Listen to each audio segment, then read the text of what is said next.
Marcos capítulo 1, versículo 1.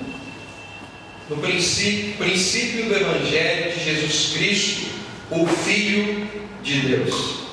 Há 501 anos, um jovem alemão saiu de seu monastério e foi caminhando pelo vilarejo de Wittenberg até a igreja do castelo. Ali, a porta da igreja funcionava como um mural público, e ali esse monge afixou as 95 teses, chamando então o povo para o debate público. E o seu nome, como o pastor Luiz Brito explicou muito bem, era Martinho Lutero. E essas 95 teses representavam esse convite, falando a respeito das indulgências, coisas que incomodavam o coração de Martinho Lutero. Era a versão do século XVI de um blog provocador, chamando essas pessoas, convidando essas pessoas para que viessem, ouvissem e olhassem para aquilo que Martinho Lutero estava tanto questionando. Apenas 95 teses, questionando a Igreja Católica. Na época, muitas pessoas viviam, como o pastor Luiz disse, no período das trevas. A Bíblia, a sua interpretação estava no poder da Igreja Católica Romana. As pessoas não tinham e não entendiam aquilo que era falado nas missas, porque era falado no latim. A Bíblia não estava em acesso dos mais pobres, dos mais humildes. A Bíblia, o Evangelho puro e simples, foi tirado das mãos do povo, foi arrancado deles, foi tirado, e o povo então ficou totalmente preso ao poder da Igreja Católica. Porém, Lutero resgatou o valor das Escrituras, a importância da palavra de Deus e o que realmente as Escrituras tinham a declarar. Com isso, a teologia da Igreja Católica Romana foi criando buracos e cada vez mais sendo exposta. E é evidente que a corrupção da Igreja Católica despertava em muitos o anseio por conhecer o que estava contido nas Escrituras. As pessoas ficaram empolgadas, as pessoas queriam conhecer as línguas originais, as pessoas estavam voltando novamente a ver e conhecer a esse Senhor Jesus, que estava esquecido por muito tempo. Porém, o que nós devemos entender aqui é que a igreja medieval possuía, conhecia, amava a Bíblia, e mesmo pode ser dito dos teólogos medievais. Mas a batalha de Lutero e dos reformadores não foi especificamente pelo resgate da Bíblia, das Escrituras, mas foi o resgate pelo Evangelho. Trazer esse Evangelho novamente à tona. Os reformadores, eles não descobriram a Bíblia antes, eles alegaram descobrir o Evangelho. Lutero enfatizava que por mais que esses teólogos medievais amassem a Bíblia, eles perderam de vista o Evangelho da graça. Portanto, há uma enorme diferença entre conhecer a Bíblia e conhecer o Evangelho. Por essa razão, pode-se dizer que os teólogos medievais perderam o verdadeiro tesouro da igreja. Por isso, é tão importante ver e entender o papel dos reformadores. Afinal, o que é um reformador? Um reformador da igreja não é alguém que descobre a Bíblia, mas alguém que curiosamente descobre o Evangelho esquecido pelas nossas Bíblias, em cima dos nossos bancos ou nas livrarias das igrejas. A igreja é reformada, está sempre sendo reformada. A igreja necessita de constante reforma. Não é aquela ideia que a igreja deve mudar sempre. Pelo contrário, é por causa da mudança da igreja que há necessidade da reforma. Pela distorção do Evangelho, que precisa nós voltarmos para a base, por aquilo que os apóstolos construíram, os pais da igreja andaram, os reformadores estavam tanto preocupados. Nós precisamos voltar, nós precisamos orar para que Deus levante homens capazes de ensinar o Evangelho de maneira pura, de maneira simples, de maneira que não se distorça a palavra. Precisamos orar, precisamos pedir ao Senhor por isso, para que esse Evangelho volte, para que ele não se torne tão esquecido nas igrejas. Nós temos sentido falta disso nos nossos dias. O tesouro da igreja, ele pode ser esquecido até mesmo pela própria igreja. A reforma só acontecerá quando nós resgatarmos esse Evangelho da graça, lembrado e ensinado por esses homens fiéis. Como reformador, era natural que Martinho Lutero quisesse isso. Como reformador, era natural que Martinho Lutero procurasse isso. Ele queria libertar o Evangelho dos grilhões, do esquecimento. Ele não queria criar outro Evangelho, mas ele queria libertar o mesmo Evangelho testemunhado pelos apóstolos, que no entanto, esquecido nos nossos dias. O Evangelho, da perspectiva dos reformadores, esse Evangelho é como se fosse um leão, mas esse leão estava preso numa jaula. E dessa perspectiva, a tarefa dos reformadores não era caçar outro leão, mas a tarefa dos reformadores era abrir essa jaula, porque se o leão estivesse solto, ele iria fazer o trabalho. E com isso, olha o que diz Martinho Lutero: simplesmente ensinei, preguei, escrevi a palavra de Deus. Eu não fiz nada, a palavra de Deus fez tudo. Martinho Lutero foi o príncipe da reforma. Foi ele que abriu essa jaula que aprisionava o Evangelho, verdadeiro tesouro da igreja. O legado da reforma se concentra no Evangelho. Qual é o papel da igreja atual diante disso? É pregar esse Evangelho. Mas não somente pregar, é viver esse Evangelho. Por isso, nessa noite, eu quero falar a respeito desse Evangelho. Eu quero falar a respeito dessa boa nova.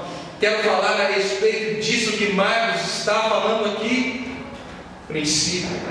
Que princípio é esse? Jesus Cristo, Deus homem. Essa é a mensagem que nós precisamos resgatar nos nossos dias. João Marcos foi um discípulo do apóstolo Pedro, e aqui ele responde uma necessidade de satisfazer o pedido por um resumo dos ensinos do apóstolo Pedro. Por isso que Marcos escreve esse Evangelho aos pés de Pedro, ouvindo aquilo da história que Pedro contava a respeito de Jesus Cristo. Mas esse resumo não ficaria contido ali somente para o povo de Roma, mas todas as cidades próximas e vizinhas teriam acesso a esse Evangelho. E Marcos, ele usa de uma estratégia fantástica, porque ele conhecia os romanos gostavam de poder, os romanos gostavam de guerrear, os romanos gostavam de batalhar. Porque quando você olha para o Evangelho de Marcos, parece que você está vendo um filme de ação. Jesus a todo tempo guerreando, batalhando, lutando. Porque os romanos gostavam disso, gostavam de ação. Então, quando eles pegassem esse Evangelho para ler, eles iriam se identificar. Mas eles iriam se identificar que um rei que excede qualquer imperador romano, de um rei que é conquistador de qualquer coisa que não se pareça com aquilo que eles estão vendo, um rei que é muito maior, que a sua armadura é muito mais poderosa. Marcos escreve agora um rei poderoso, exaltado, mas um rei também que está disposto a servir o seu povo, um rei que ele é servo, um rei que coloca as pessoas juntamente com ele para desfrutar dessa eterna felicidade. E o primeiro versículo desse Evangelho também é o título desse Evangelho.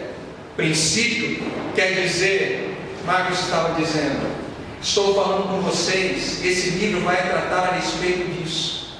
A vida de Jesus Cristo. Marcos estava falando, essa é a introdução. É isso que vocês precisam saber. É para isso que vocês precisam se voltar. É para isso que vocês precisam olhar. E esse princípio começa quando Jesus se faz carne. A parte mais importante que nós devemos saber não é o que nós devemos fazer para Deus, mas aquilo que Ele fez em Cristo Jesus. Quando o Verbo se fez carne e habitou entre nós. Então existe um convite de Marcos para nós olharmos para esse Jesus Cristo. Existe um convite de Marcos para se atentarmos para essa verdadeira mensagem, o verdadeiramente homem e o verdadeiramente Deus, porque ele se torna o pilar da fé cristã. Ele se torna o pilar de toda nossa vida. Por isso Jesus Cristo é o pilar que sustenta toda a vida cristã. Mas pastor, como é que Jesus pode se tornar o pilar de toda a vida cristã? Nesse pequeno verso que nós lemos, há pelo menos duas coisas. Sendo homem, Jesus, homem. Jesus, o menino que nasceu da Virgem Maria, que teve como pai terreno José, um carpinteiro, um homem simples. Ele nasceu como nasceu todos os bebês humanos. Porém, Jesus era diferente. Jesus não tinha pecado. Ele passou da sua infância para a maturidade, assim como crescem todas as outras crianças. Crescia o menino e se fortalecia, se enchendo de sabedoria e graça de Deus. E a graça de Deus estava sobre ele. Jesus teve que aprender a comer, meus irmãos. Jesus teve que aprender a falar, a ler, a escrever. Jesus foi obediente aos seus pais. Tudo isso fazia parte da sua genuína humanidade. Jesus ficava cansado como nós, quando nós fazemos uma longa viagem. Ele tinha sede, ele teve fome. Por ficar 40 dias jejuando no deserto, o seu corpo sentiu fraquezas. Jesus por várias vezes mostrou as suas emoções humanas. Logo antes da crucificação, ele pôde dizer: agora está angustiada a minha alma. Jesus estava passando por um momento difícil da sua vida. Essa palavra angustiada traz a ideia de pessoa que está ansiosa, que foi pega por um perigo de surpresa. Jesus sentiu tristeza. Jesus se admirou com a fé de um centurião. Jesus chorou pela morte do seu amigo Lázaro. Ele orou com o seu coração repleto de emoção. Jesus enfrentou diversas tentações, não somente no deserto por Satanás, mas toda a sua jornada, toda a sua vida foi uma vida de tentação e provações. O autor da carta aos Hebreus vai dizer que Jesus, tentado em todas as coisas a nossa semelhança, porque ele é homem, mas sem pecado. As pessoas próximas a Jesus consideravam apenas mais um humano. Os vizinhos que tinham convivência com Jesus, que trabalhavam ali perto dele por 30 anos, olhavam para ele e não viam nada demais. Era apenas o Jesus, o de Nazaré, o filho de um carpinteiro. Jesus, até os seus 30 anos, ele leva uma vida normal, uma vida simples.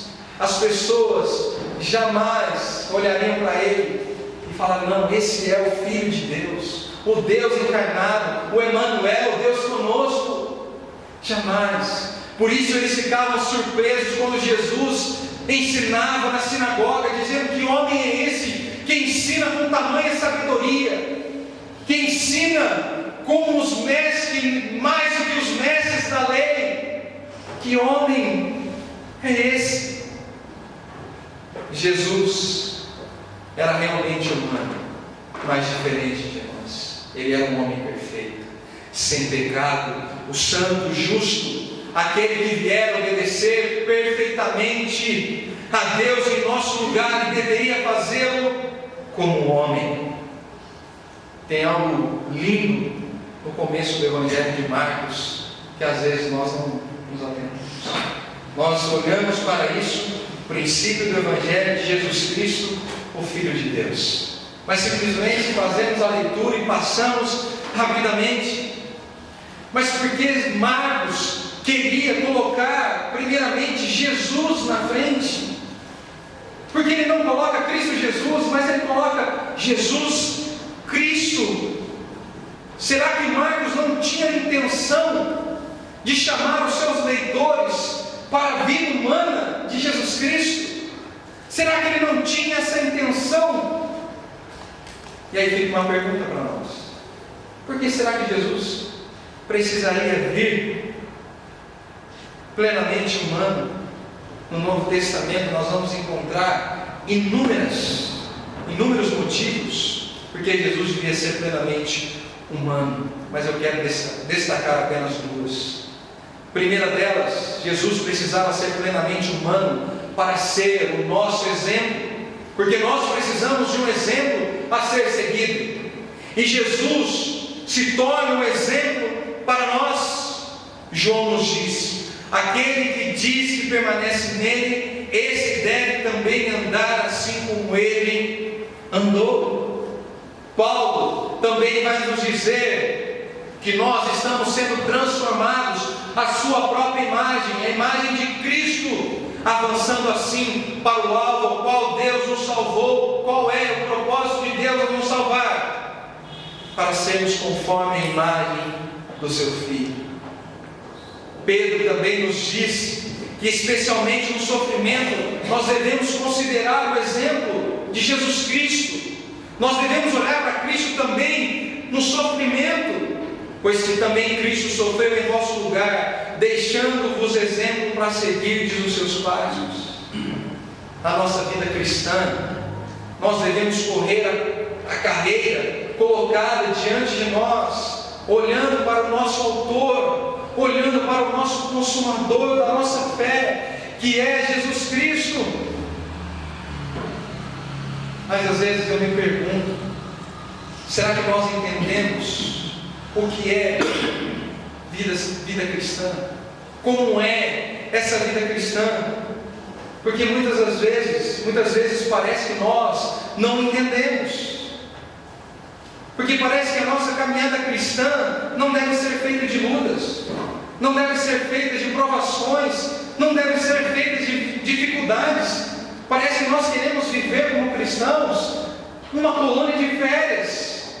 Parece que nós queremos viver como cristãos deitados numa bela cadeira e curtindo uma bela paisagem.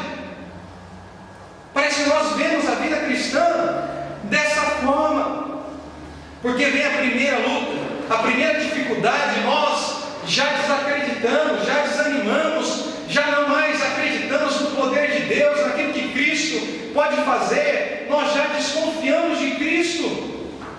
E aí nós começamos a resolver as coisas do nosso modo e do nosso jeito. E às vezes esse modo e nosso jeito, em vez de nos aproximar de Deus, ele nos afasta de Deus. E começamos então a materializar a nossa fé. O que aconteceu no período dos reformadores? As pessoas queriam fazer do seu modo, as pessoas queriam fazer do seu jeito, as pessoas queriam adorar a Deus da sua forma, como elas entendiam. E o Evangelho cada vez mais sendo esquecido, o Evangelho cada vez mais se tornando longe, afastado das pessoas, idolatrando as outras coisas. E quando eu digo idolatrar, não pense que é imagem, mas nós idolatramos quando nós tiramos Cristo do centro do nosso coração. Nós idolatramos quando nós apoiamos a nossa fé, talvez no nosso dinheiro, talvez no nosso trabalho, talvez na nossa família, E assim, quando nós formos ver, nós estamos longe de Cristo. Quando nós formos ver, nós já estamos falando: poxa, Deus não me ama mais. Deus não está mais comigo. Deus está tão longe de mim. Era o que as pessoas estavam enfrentando no período da reforma. As pessoas estavam colocando Jesus Cristo trancado, fechado, como o William leu muito bem aqui. A palavra de Deus, ela não está trancada, ela não está fechada. Ninguém tem o poder dela. Esse Evangelho é vida. Mas para esse Evangelho ser vida, nós precisamos viver esse Evangelho. Nós precisamos testemunhar esse Evangelho. Nós precisamos abrir essa jaula e deixar que o Evangelho faça para nós e transforme a nossa vida. Será que nós entendemos realmente o que o apóstolo João nos diz? Que aquele que se diz que permanece nele, esse também deve andar assim como ele andou. Será que nós entendemos o que o apóstolo Paulo está nos dizendo? Que somos transformados na sua própria imagem, na imagem de Cristo, avançando assim para o alvo para o qual Deus nos salvou, sermos conforme a imagem do seu Filho. Será que nós entendemos o que Pedro nos diz? Que Cristo sofreu em vosso lugar, deixando-vos exemplo para seguirdes os seus passos, e o exemplo é no sofrimento. A caminhada cristã, ela não é fácil, e nunca será, porque para Cristo não foi. Quem dirá para nós, né, meus irmãos? Quem dirá para nós, pecadores falhos, que todos os dias nós lutamos contra esse coração pecador, como diria João Calvino, essa fábrica de ídolos. Nós lutamos todos os dias, mas às vezes nós queremos fantasiar essa caminhada cristã com as belas paisagens e esse mar de rosas. Mas vamos acordar para a realidade. A vida cristã, ela é renúncia. A vida cristã, ela é dor, ela é luta, ela é tentação, ela é prova, porque esse é o caminho. E esse caminho é estreito, porque Jesus disse: esse é o caminho estreito. É por esse que nós devemos passar. É por ali. Porque vale muito mais nós passarmos por esse caminho estreito do que viver uma vida tranquila e favorável aqui nessa terra sem Jesus Cristo. Tiago vai dizer: meus irmãos, considerai motivo de grande alegria o fato de passardes por várias provações. Mas parece que Tiago não está pensando, pastor, Tiago está muito antigo, o tempo aqui agora é outro. Como é que a gente vai passar por provação com tanta alegria? Mas Tiago estava falando assim: porque essas provações vão produzir em vocês fé, e essa fé vai produzir em vocês perseverança, e essa perseverança vai estar em quem, meus irmãos? Jesus Cristo. Essa fé vai estar em quem? Em Jesus Cristo, aquele que venceu, o Rei Todo-Poderoso que venceu, o que Mário está dizendo. E aqueles que confiam e creem, se arrependem dos seus pecados, também já são vencedores e fazem parte desse reino. Meus irmãos, vamos pensar, imagine se esses homens, os reformadores, desistissem na primeira luta, na primeira prova. Será que nós estaremos vivendo o que nós vivemos hoje? Esse impacto diante de todas as esferas. Meus irmãos, para eles não foram fáceis as coisas, e para nós também não vai ser. Digo para vocês que a reforma ainda não acabou, ela não terminou. Esse Evangelho precisa ir adiante, esse Evangelho precisa ser testemunhado. Por isso não desistamos, não paremos, não abandonemos. Não olhemos para as provações e para as lutas como se elas fossem algo ruim, mas olhemos para isso como se fosse o próprio Deus mostrando que através disso o nome dele iria ser glorificado. Porque será que esses homens iam ao caminho da morte glorificando e louvando a Deus? Porque a fé e a perseverança deles estavam em Cristo. Que possamos fazer o mesmo. Lembre-se, Jesus Cristo é o nosso exemplo em tudo. Porque se somos dele, se você diz que é dele, então ande como ele andou, viva como ele viveu, e no sofrimento olhe para ele, porque é ele que te dará forças para enfrentar tudo isso. É ele que te fará acreditar e ter fé. É ele que te mostrará o caminho, não as suas forças, não aquilo que você pode fazer. É ele que vai fazer os seus joelhos se dobrarem e dizer: Senhor, eu preciso de ti. É ele. Mas nós não somente devemos olhar para a unidade de Jesus Cristo, de Cristo, mas nós devemos olhar também para Cristo, sendo o Deus homem. Mas Jesus Cristo garante para nós mais do que um cuidado nessa terra, mas um propósito maior, sendo Ele Deus. Qual é o propósito maior de Cristo? É nos garantir a vida eterna, a salvação daqueles que creem em seu nome.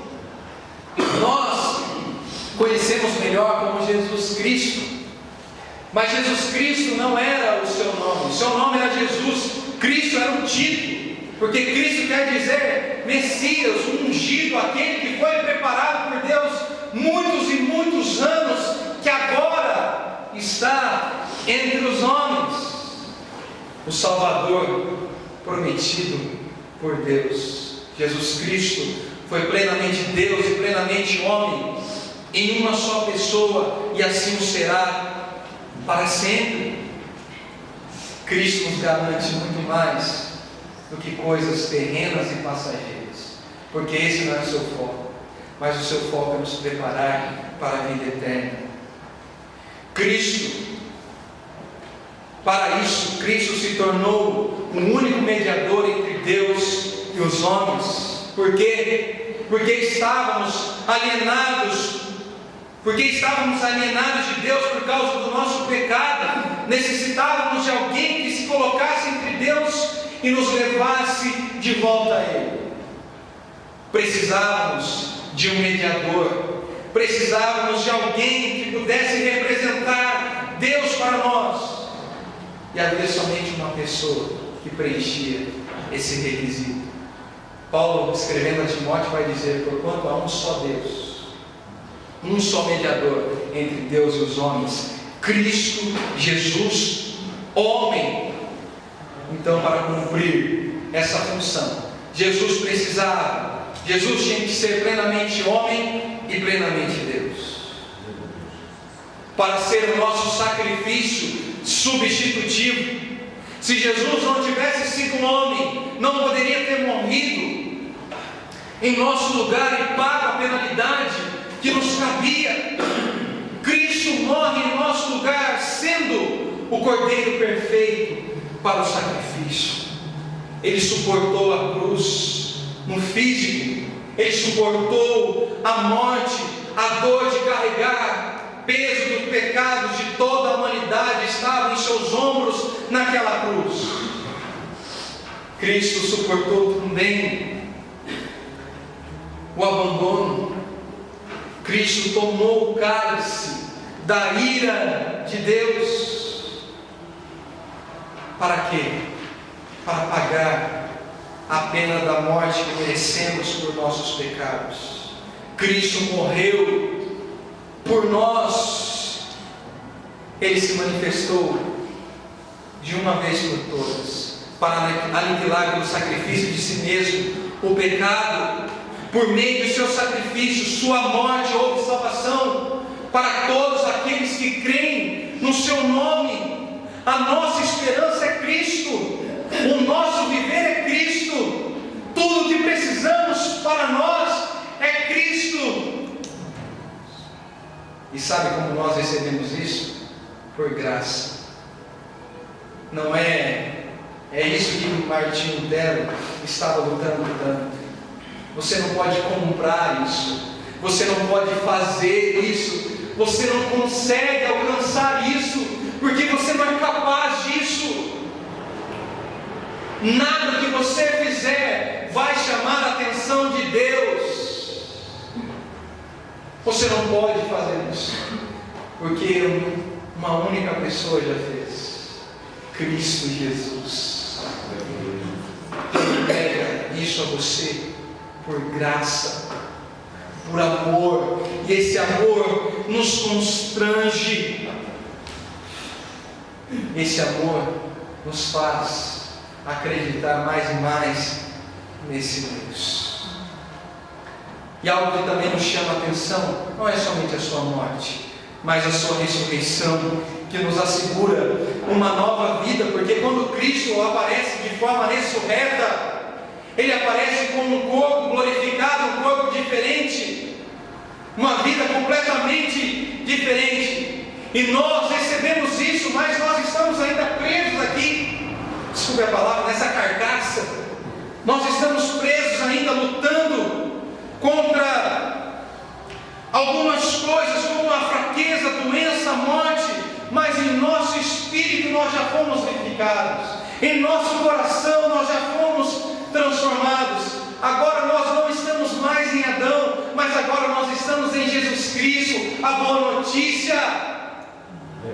Nós estamos nele.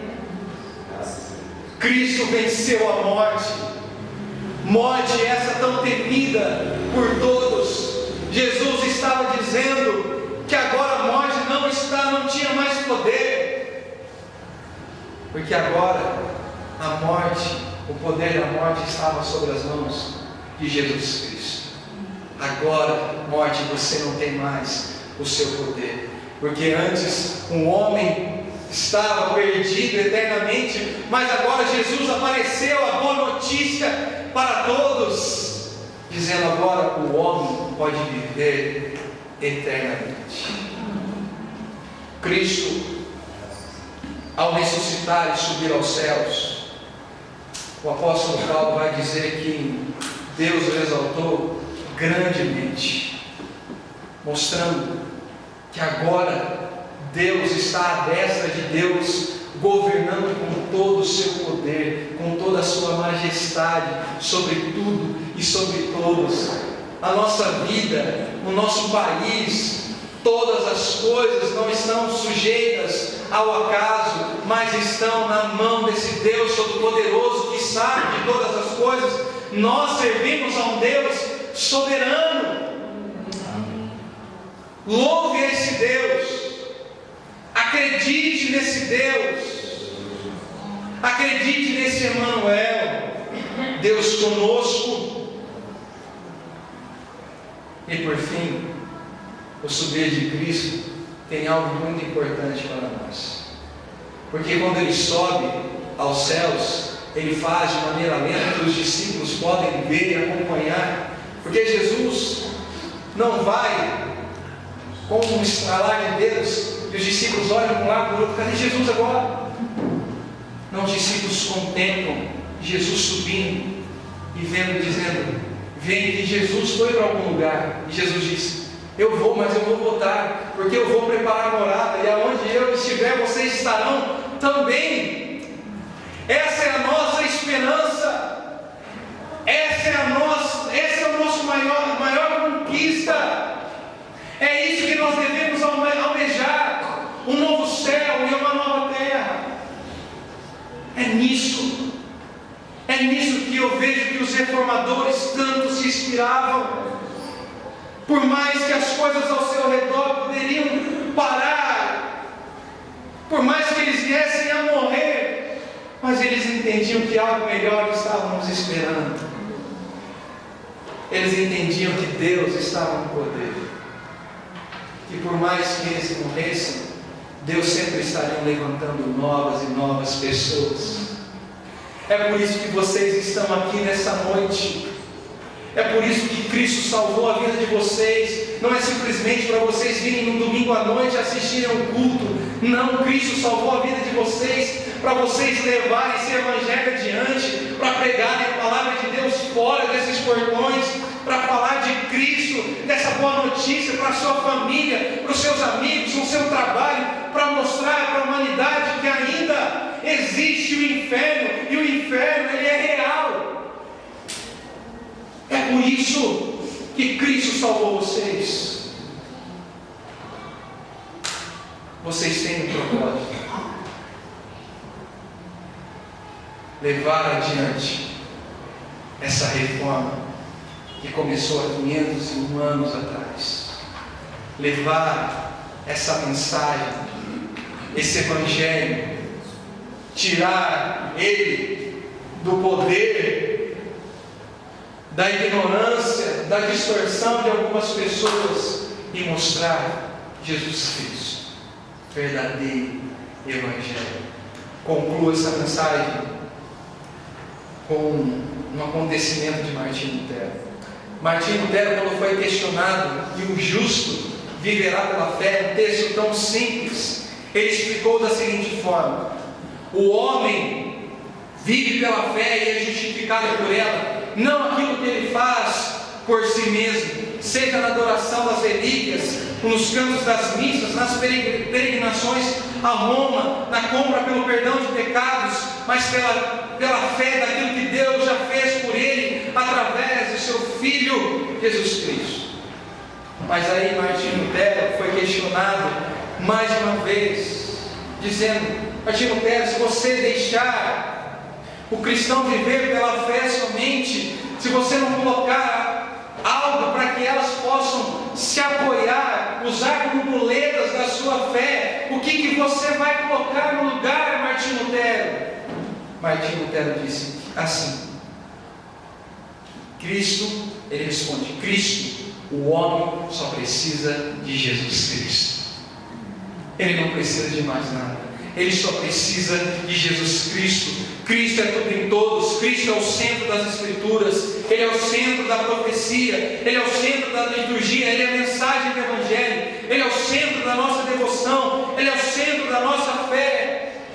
Jamais nos esqueçamos que era essa mensagem pregada pelos apóstolos, pregada pelos pais da igreja, pregada pelos reformadores. Era uma mensagem Cristo no centro, a cruz no centro da igreja, porque ninguém pode lançar outra alicerce além do que já está posto, o qual é Jesus Cristo. Não há outra alicerce qual está dizendo.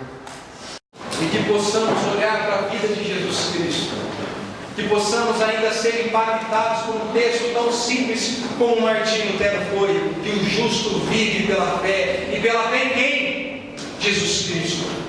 Que possamos sair daqui não mais olhando para os nossos problemas e as nossas dificuldades, mas que possamos olhar para Jesus Cristo. E não veja Jesus Cristo como um Deus longe, mas veja Jesus Cristo entendendo as suas fraquezas, entendendo aquilo que passa no seu coração, entendendo aquilo que você sofre por passar por tantas tentações e provações. É esse Deus que nós vamos orar.